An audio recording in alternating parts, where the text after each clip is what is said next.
people like me talk to the slaves, they didn't kill him. They sent some old house Negro along behind him to undo what he said. You have to read the history of slavery to understand this. There were two kinds of Negroes. There was that old house Negro and the field Negro. And the house Negro always looked out for his master. When the field Negroes got too much out of line, he held them back in check. He put them back on the plantation. The house Negro could afford to do that because he lived better than the field Negro. He ate better, he dressed better, and he lived in a better house. He lived right up next to his master in the attic or the basement. He ate the same food his master ate and wore his same clothes. And he could talk just like his master. Good diction. And he loved his master more than his master loved himself. That's why he didn't want his master hurt. If the master got sick, he'd say, "What's the matter, boss? We sick?" When the master's house caught a fire, he'd try and put the fire out. He didn't want his master's house burned. He never wanted his master's property threatened. And he was more defensive of it than the master was. That was the house Negro.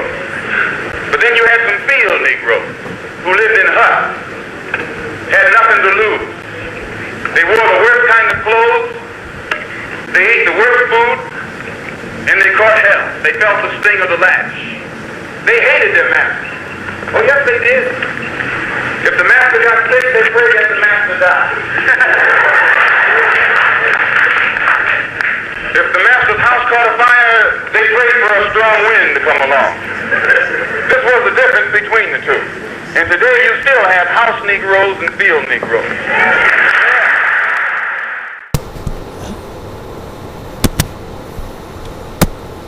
Yeah, I'll be reading this post that I seen today on Jason Whitlock about Gabby Douglas hair.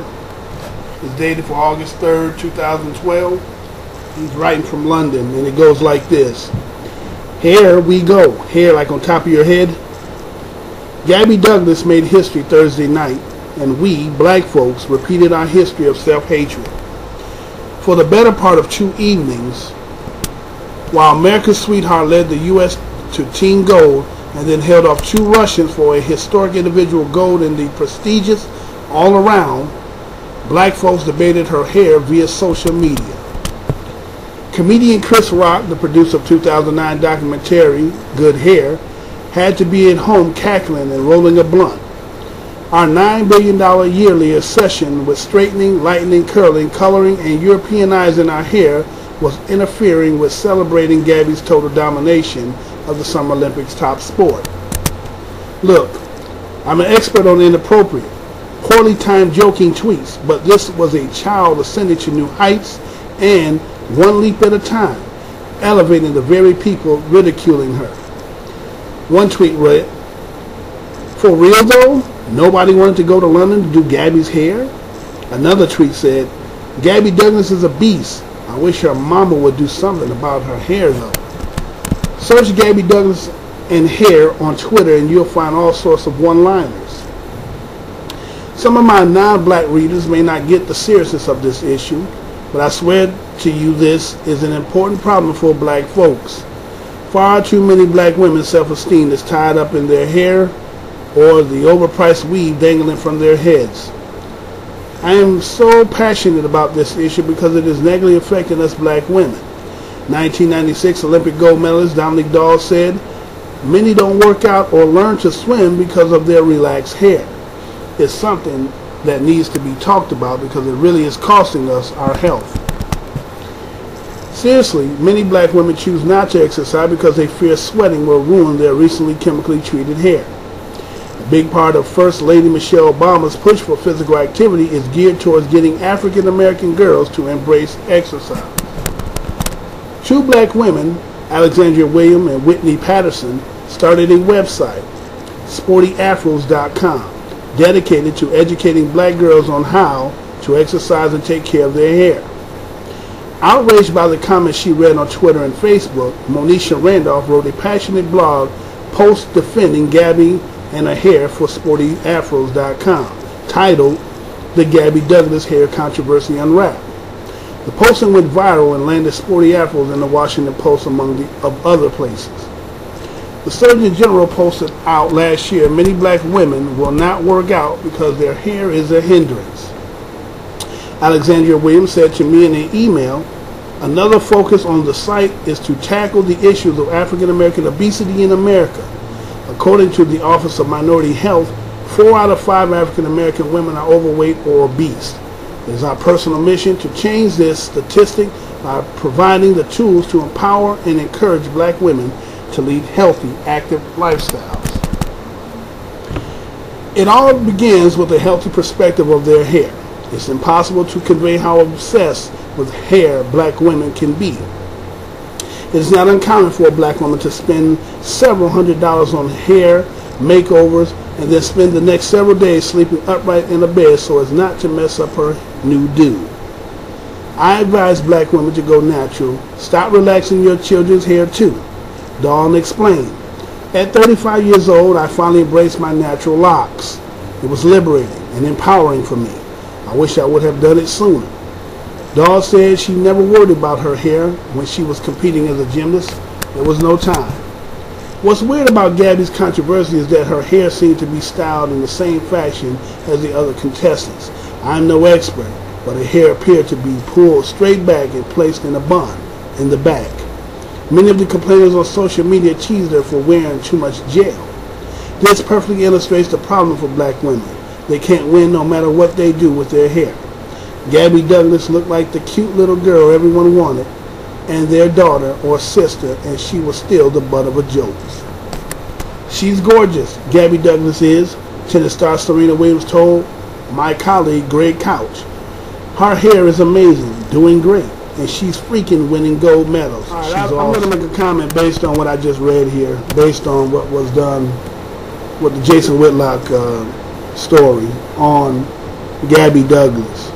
To give some history background, because I think that, you know, a lot of this is in history has been lost. A lot of people like to show certain aspects, but they don't really know how to articulate the history in its right sequences. Now, I believe that what's happening today in 2012, the psychological effects of slavery, yes, I said it, slavery. I know for many of you so-called African Americans, that what you call yourselves, you believe that that was so long ago that that has no effect on you. But I beg to differ to show you that. Let me take you through some sequences of chronology. Let's show you, or let me show you what you may have missed, and ask yourself at the end, is it possible? Well, I know it's possible. The thing is, I think you're in denial. Matter of fact, I know you're in denial. So let's go with this. Here was of a moment of victory where a young little sister was out there. She did what she had to do, and she gained after the hard-earned work that she accomplished. And instead of the spotlight being shown on her for what her magnificent, brilliant turn of events, somebody had to taint the event by talking about something that really has no significance at all in it. But it's an old age, you know, one of those taboos that, you know, in the black families, that is a secret that is not spoken of, and it's kind of a hush-hush topic. And that is black women's hair. Now, it's funny that in this commentary that Whitlock makes, there was some Twitter tweets that was made where somebody decided that, you know, they kind of gave praise, but in the next breath it was kind of like, well, you know, you mean to tell me somebody couldn't go to London to do her hair? Now, the other one said something as to the fact of, let's see, what it say here? It says that I wish the mama would do something with her hair though. Now, psychologically, these people here are brainwashed. Very brainwashed. To sit here and to be focused on somebody's hair rather than the accomplishment she just did whether you believe in this United States Olympic stuff or not, that's another topic for another day. But the point was, here was a sister, and all you could come up with and think about was the hair, rather than either give acknowledgement to what she had did or shut your damn mouth. Period. Period. That's the problem with today. A lot of people like to say things, you know, it's old saying. If you ain't got nothing positive to say, don't say nothing at all. So why would you tweet something for everybody to read like you saying something that, like, wow, you said something that is like brain, like that was like, wow, idea that just came up that was like, wow, I never thought of that. No, you just took yourself back down slavery lane. Let me show what I'm talking about. That same ideology, that same mindset, talking about hair and whether the hair is kinky or whether it's straight or not, or getting your hair done. Under whose ideology are you trying to appease yourself to?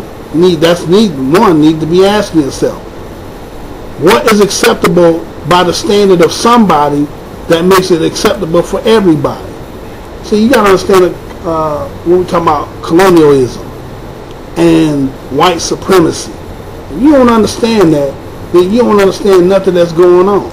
And so I'm just saying that to waste any energy to be talking about that at this particular time just goes to show you how entrenched we are after 147, 149 years that we're still talking about that. That just goes to show you how deep the psychological damage slavery has put on us. 147 years compared to the time length of slavery is showing you why we're still sick as black folks. Yeah, I'm going to say it. I'm not going to sit here no more. I'm not going to allow people to sit here and say things and not being tested on it. Or, matter of fact, we're going to pull your card. Now, I just told you 149, 147 years. You probably don't know how I come up with that number. Well, let's just start with 1863 or 1865, depending on how you count. Now, here's the scenario. If somebody had you and your family, and they held them for 400 years, they beat them, they tortured them, they raped them, they did all kind of psychological games with them, they just brutalized their lives, physically, mentally, and spiritually. They broke them in every form and fashion. Finally, so many generations that, because remember, you wouldn't get out of it because of your lifespan. So let's say generations down the line, and finally they get away. When they finally get away, what is going to be the mindset of these people? Are you going to be just are you without any kind of, let's say, psychoanalyst treatments, anything to do with medicines or anything? You don't have none of that. So you have to self-medicate yourself or deal with your situation the best way you can. And that's what we have been doing. We have been psychologically dealing with our own problems because there is nothing in the medical, there's nothing in the medical paradigm that's treating for black folks. Matter of fact, once you just consider to be something wrong with you mentally, they just put you away, or everybody just throw you in a corner, and that be the end of it. Now, we got a lot of people who are walking around here to me that are just what you would call legally retarded. Yeah, I said it, legally retarded. They walk around here, you think these people, because they can walk, they seem to put their clothes on straight. Some of them got their pants sagging, so they still, to me, are kind of in the retarded zone even more. But some of them can tie their shoes and walk straight and chew bubble gum and walk at the same time. So you assume that these people are sane. But let's look at them from their mental, from inside their head. Now, you sitting here focusing on hair. Let's understand the history of this hair and how we got there and why you still today are focusing on that when you are not like the person you're trying to be idolizing. Understand that. And if you understood the difference between dominant and recessive, then you wouldn't even be talking this. But you do it anyway. Right? You do it anyway.